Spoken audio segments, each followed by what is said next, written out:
हाथों को सब लोग ध्यान मुद्रा में ले ले।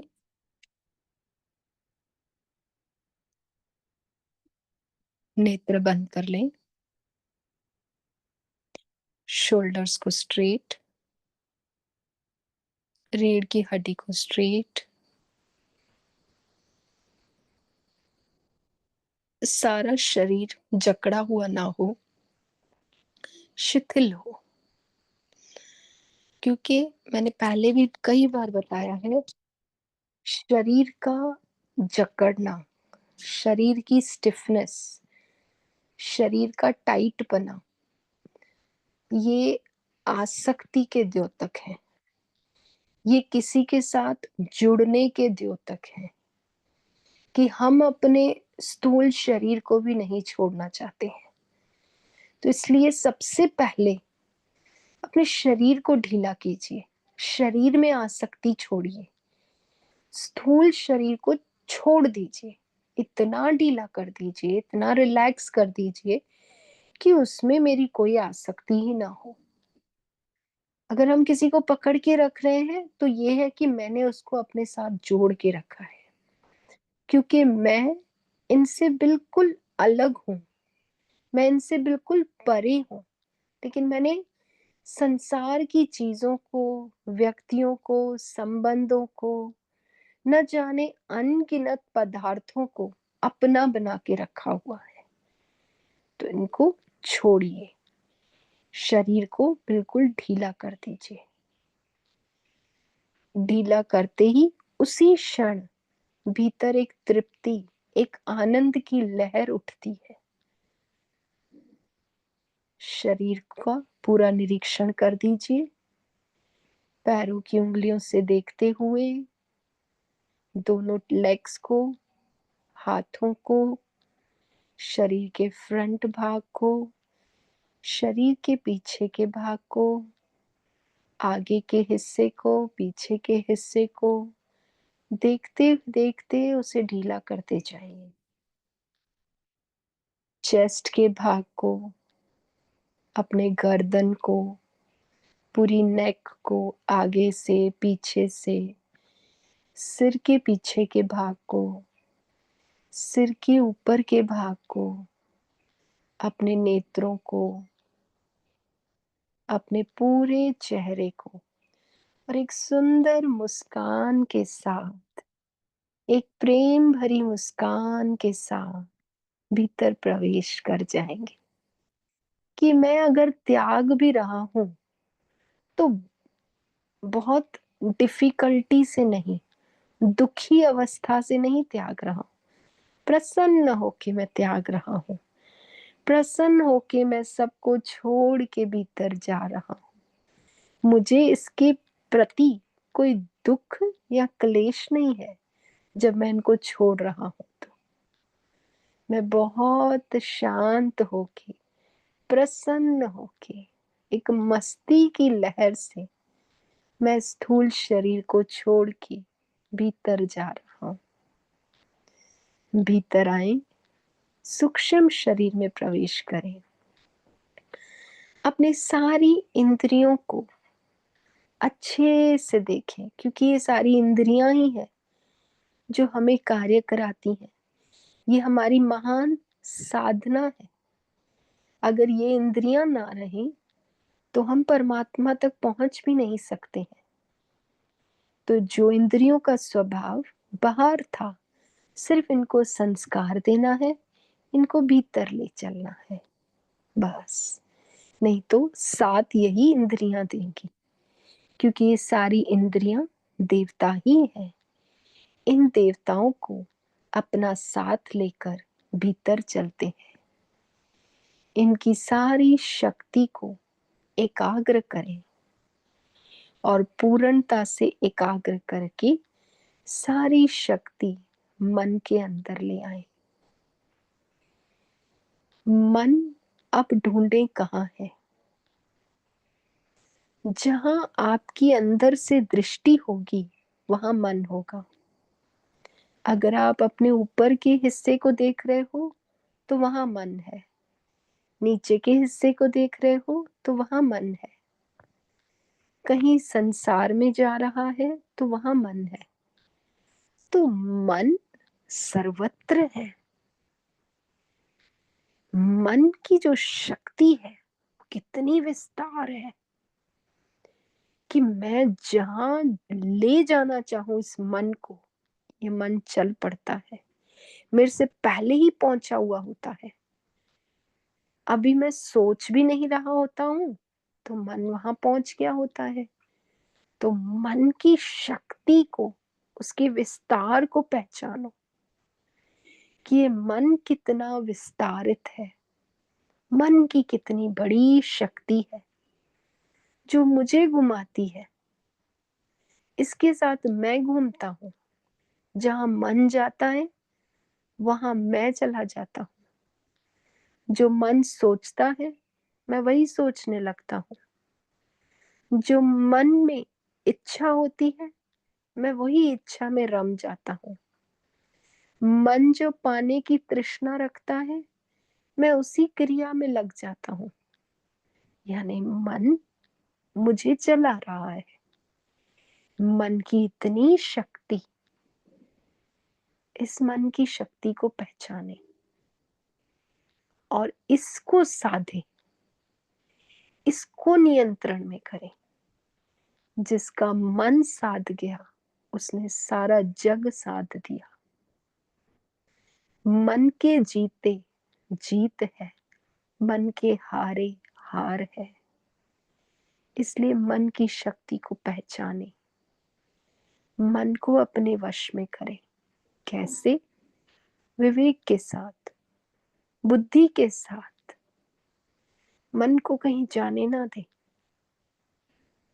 मन का स्वभाव है कुछ सोचना, कुछ करना, एक जगह बैठना नहीं। वह चंचल है। उसकी चंचलता को अभ्यास के साथ लगाम दे दें। अपने हाथों में अस्त्र रखें। हमने दुर्गा सप्तशती में बड़े सारे अस्त्र पढ़े हैं। पाश, दंड, चक्र, खड़ग, कितने सारे शंख, सभी अस्त्रों का प्रयोग करो। पाश रस्सी है, विवेक की रस्सी में इसको बांध दो। अंकुश लगा दो। अंकुश यानी डंडा। बिल्कुल कि मैंने इतना ही अपना बॉर्डर बनाना है, इतनी ही मेरी सीमा है, इससे ज्यादा मैंने नहीं इसका यूज करना है। इस तरह से अपने अस्त्र बनाओ। पाश, अंकुश, शंख की गूंज से शंख बजाना चाहिए। शंख की गूंज से आसुरी प्रवृत्तियां कम हो जाती हैं। डमरू के नाद से आसुरी प्रवृत्तियां कम हो जाती हैं। अपने भीतर का शंख बजाओ। जैसे ही आसुरी प्रवृत्ति आए, भीतर से बुद्धि का शंख बजना चाहिए। भीतर से घंटे का नाद हो जाना चाहिए कि बुद्धि एकदम से घंटा बजाए कि कोई आसुरी प्रवृत्तियां आ चुकी हैं, युद्ध के लिए तैयार हो जाओ। और भीतर ही भीतर उन आसुरी प्रवृत्तियों से अपने आप को हटा ले। हम सतोगुण में प्रवेश कर जाएं, क्योंकि सतोगुण के क्षेत्र में ही निर्मलता है, पवित्रता है, शुद्धता है, प्रकाश है, ज्ञान है, प्रेम है, करुणा है, जो मेरा स्वभाव है। सतोगुण मेरे स्वभाव के साथ मैच करता है। मैं कितनी देरी क्रोधित रह सकता हूं? नहीं, कोई मुझे क्रोध करने को बोले सारा दिन क्रोध करो, नहीं रह सकता। मैं फिर से शांत हो जाऊंगा। क्यों? क्योंकि मेरा स्वभाव शांत है। कोई मुझे बोले द्वेष कर, कितने जन्म मैं द्वेष कर सकता हूँ? सर्प होता है, द्वेषी होता है, कितने ही जन्म द्वेष रखेगा, एक दिन वो भी शांत हो जाता है, क्योंकि मेरा स्वभाव नहीं है। अगर जल है, पतीले में डाला, जल को गर्म करो, जल कितनी देरी गर्म रहेगा? 1 घंटा, 2 घंटा, 3 घंटा थर्मस में रखते हैं, 8 घंटा, 14 घंटा ठंडा हो जाता है। क्यों? क्योंकि उसका स्वभाव है। इसी तरह अपने स्वभाव को पहचानो। मेरा स्वभाव शीत है, मेरा स्वभाव ठंडा है, मेरा स्वभाव प्रेम है, मेरा स्वभाव करुणा है। मैं करुणा की मूर्ति हूँ, मैं प्रेम की मूर्ति हूँ। तो मेरे भीतर ये क्लेश, ये द्वेष कहाँ से आता है? ये मन में जैसे ही आसुरी प्रवृत्तियों का प्रवेश हो, अपने अस्त्रों को जागृत कर दो, अपने अस्त्रों से इनको नियंत्रण में रख लो। ये फिर ना उठ पाए, और अगर उठे हैं तो ज्यादा काल तक ना रहे, कम से कम काल तक। अपने आप को परम शांति के स्तर में ले जाओ। जहां मन जा रहा है वहां तक मेरी पहुंच हो, लेकिन नियंत्रण के साथ। मन को मैं नियंत्रण करके मन की शक्ति को यूज करूं। मन अगर मुझे उत्तम लोकों में ले जाता है तो मैं उत्तम लोकों में प्रवेश करूं, लेकिन मन को पकड़ के, योग निद्रा में हमने यही किया था। मन की शक्ति से हम कहां कहां पहुंच गए थे। मन को मैंने व्यापक कर दिया था, 14 भुवन के लोकों में मैं उसे ले गया था, लेकिन वहां नियंत्रण मेरा था। इसी तरह मन को साधिए, मन को नियंत्रण में रखें, अपने बुद्धि के विवेक से, अपने ज्ञान से बोध कराएं, और फिर मन को भी विलीन करते जाएं।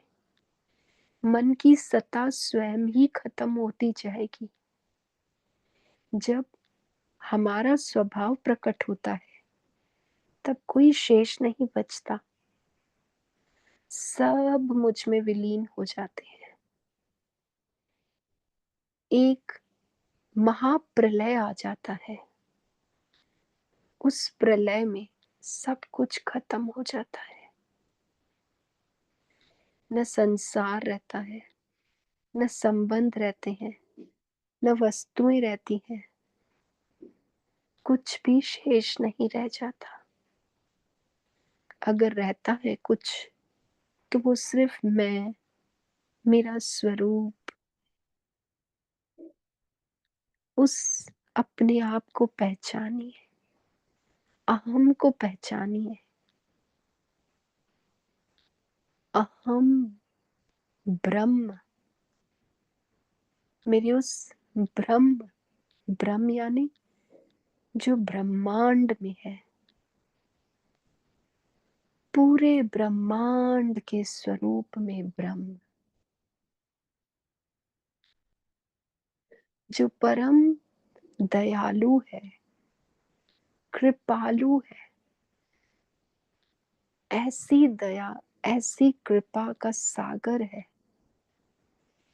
कि वो हर जीव को अपने पास लाना चाहता है, अपने इस मीठे समुद्र में विलीन करना चाहता है। इसलिए बार बार हमें शास्त्र, पुराण, वेद, श्रुतियां, मंत्र, सूत्र चिल्लाते हैं may I help you, may I help you, लेकिन हम उसको पढ़ के उसकी हेल्प नहीं लेते और अपना ही मार्ग प्रशस्त करते हैं, अपने ही उल्टे मार्ग पर चलते रहते हैं। शास्त्रों से गलानी करें, शास्त्रों की बातों को उल्टा विचार करें। इसी से हम अपने श्रेय को छोड़कर प्रिय की ओर चलते हैं। जो मुझे अच्छा लगे मैं वो करूं, जो मुझे प्रिय लगे मैं वो करूं। ये मन है, इस मन को पहचाने। मन श्रेय को नहीं जानता, मन प्रिय को जानता है। जो उसे प्रिय लगता है वो करता है। इसलिए अपने श्रेय को मार्ग को पहचाने। मुझे क्या करना है, कहाँ जाना है, मेरी गति कहाँ होनी है, मैं उसे जहां ले जाना चाहूं मैं ले जा सकता हूँ। मुझ में, इस मानव देह में इतनी शक्ति है कि मैं अपने इस मन की शक्ति से जिस लोक में जाना चाहूं वहां जा सकता हूँ। अपनी शक्ति को पहचानना है। जैसे जामवंत ने हनुमान जी को शक्ति पहचान कराई, हमें भी पहचाननी और शक्ति की पहचान करके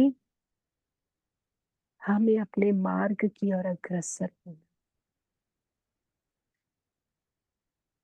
यही विवेक है। स्वयं को अधिकारी बनाना है उस लोक में जाने के लिए। इसके लिए अपने स्वभाव को बदलना है। अपना स्वभाव यानी इंद्रियों का स्वभाव, मन का स्वभाव, जिसको मैं अपना बोलता हूं वो मेरा है नहीं, लेकिन संबंध जुड़ा हुआ है, इसलिए मैं उसे अपना मानता हूं। तो उसमें कोई हर्ज नहीं, क्योंकि इस जन्म में उसका साथ लेके चलना है तो उसको अपने अनुसार बना लेना है। जिसको साथ रखना है उसको अपनी ट्यून में लेना पड़ेगा, अपने वश में करना पड़ेगा, फिर वो मेरे रास्ते पे चलेगा। इस तरह से अपना जीवन साधे और अपने इस दुर्लभ मानव देह को सार्थक बनाए, अपनी पहचान कर ले।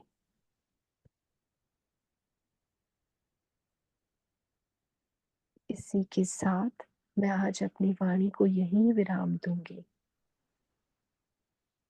आप अपने आप को इस परम प्रकाश में, परम शांति के स्तर में, प्रेम में, रस में डुबो दीजिए। इस ब्रह्म के महासागर में विलीन कर दीजिए। अपनी ब्रह्माकार वृत्ति में सदा ही रमते रहिए, क्योंकि ब्रह्म के अलावा और कुछ भी नहीं।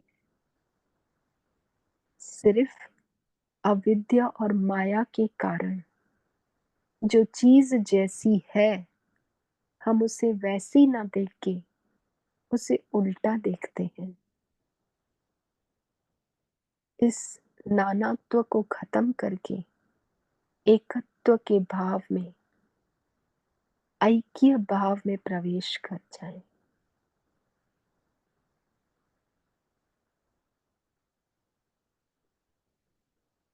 इसी के साथ मैं अपनी वाणी को यहीं विराम देती हूँ।